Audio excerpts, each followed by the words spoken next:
All right, today let's take a look at writing equations in slope-intercept form.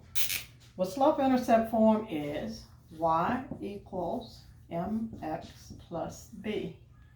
Well, in this particular equation, this lowercase m represents your slope, and b, which is a constant term, is your y-intercept.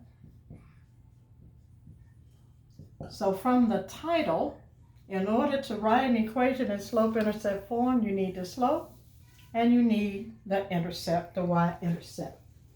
So let's start by writing an equation. So let's write an equation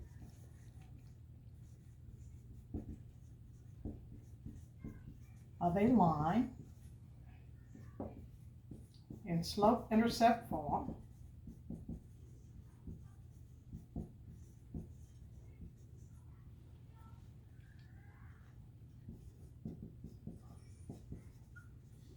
with the given slope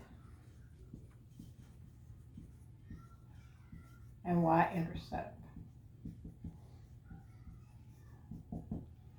So example 1. If you're given the slope as 1/2 and the y-intercept, let's say -3. So you're going to take the equation y equals mx plus b, and you're going to put these numbers in their proper place. So your slope, which is m, is 1/2. So that means in the place of m, I'll put 1/2. My y-intercept is a -3, so I put -3. So if you're given the slope and the y-intercept, all you have to do is substitute m and b in their proper place in that particular formula. Example 2.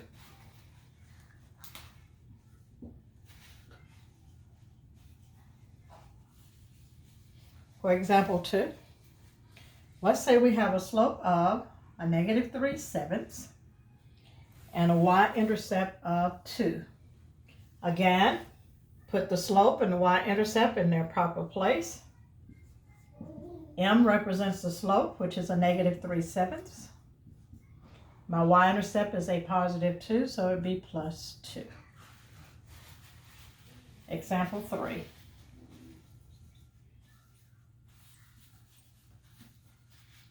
For example 3, if I have a slope of 0 and a y-intercept of 3, well, I get y is equal to, my slope is 0, so that would be 0 times x plus 3.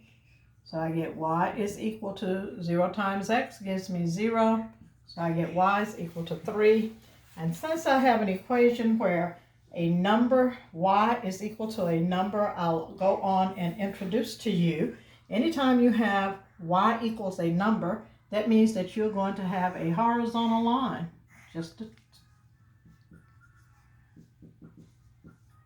So that lets you know that a horizontal line will have a slope of 0.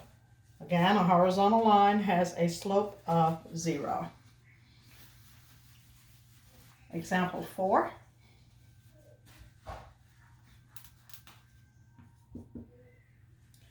If I have a slope of a -1 and I have a y-intercept of 0, I'm going to substitute, put the -1 in the place of m, 0 in the place of b, so I get y is equal to a -1x as an answer.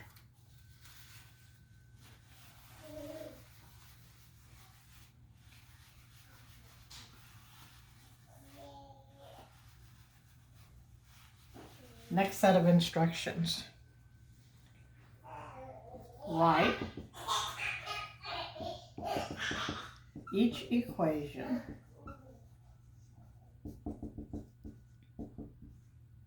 in slope-intercept form.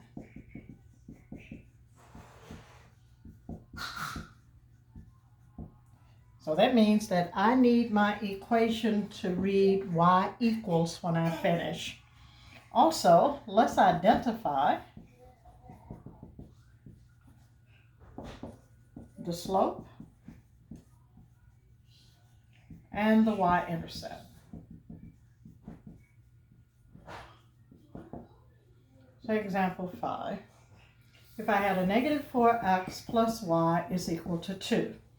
Well, I want to write the equation in slope-intercept form, so that means it needs to read y equals. So I need this y to stand alone, so I need to transform the 4x to the other side. So I'm going to add 4x. Let's make sure that adding 4x is sufficient. Any number plus its opposite is 0, so I get y is equal to 2 plus 4x. Now, my y is isolated. I also need to identify the slope and the y-intercept. Well, my slope in this problem, which is m, is the numerical coefficient for my x, so my slope is 4. My y-intercept, we're going to write as an ordered pair, is the ordered pair 0, 2. Example 6.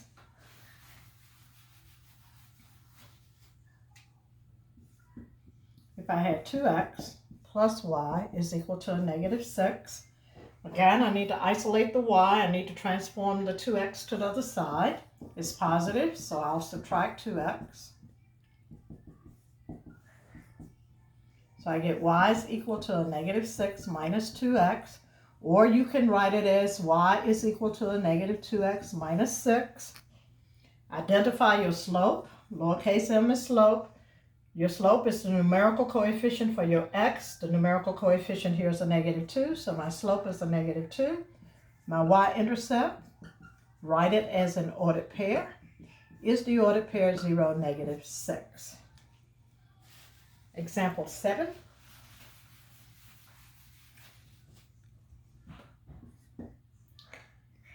If I had 6x minus 4y is equal to 16, again, I want y to stand alone, so that 6x needs to be transformed.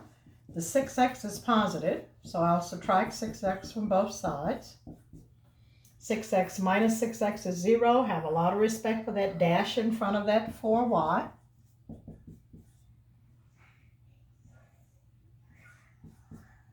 Divide everything by negative 4.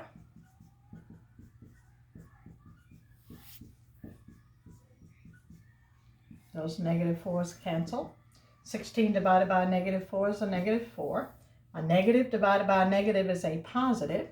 6 and 4 have a GCF of 2, so that would be 3/2 x. So as I look at this, I want to identify my slope. So my slope, again, is the numerical coefficient for my x, so my slope is 3/2. And my y-intercept, again, I'm going to write as an ordered pair, is the ordered pair 0, negative 4. Example 8.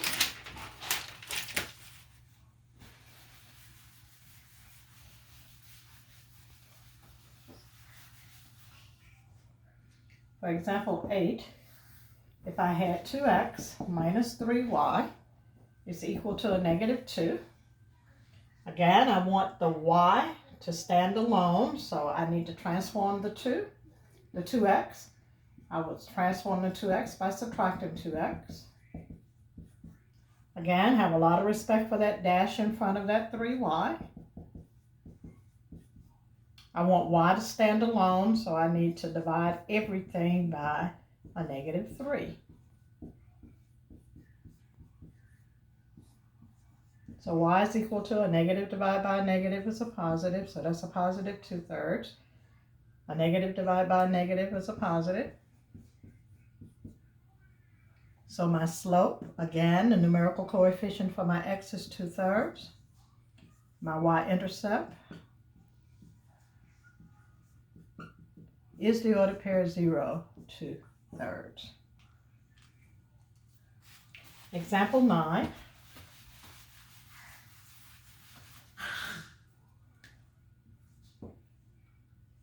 X minus 2y is equal to 12.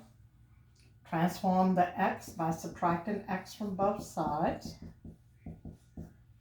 X minus x is 0. You're left with a negative 2y.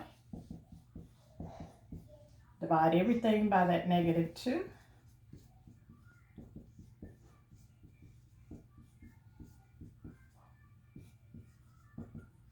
$12 divided by negative 2 is a negative 6. A negative divided by a negative is a positive.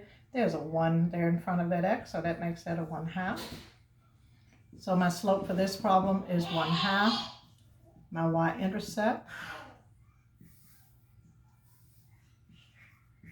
is the ordered pair 0, -6. One last example, example 10. On example 10, if I have 3x plus 4y is equal to 8, again, I need to isolate my y term. So I will subtract the 3x from both sides. Always check to make sure that's sufficient. 3x minus 3x is 0, so I'm left with the 4y. Divide everything by 4 so that my y will stand alone.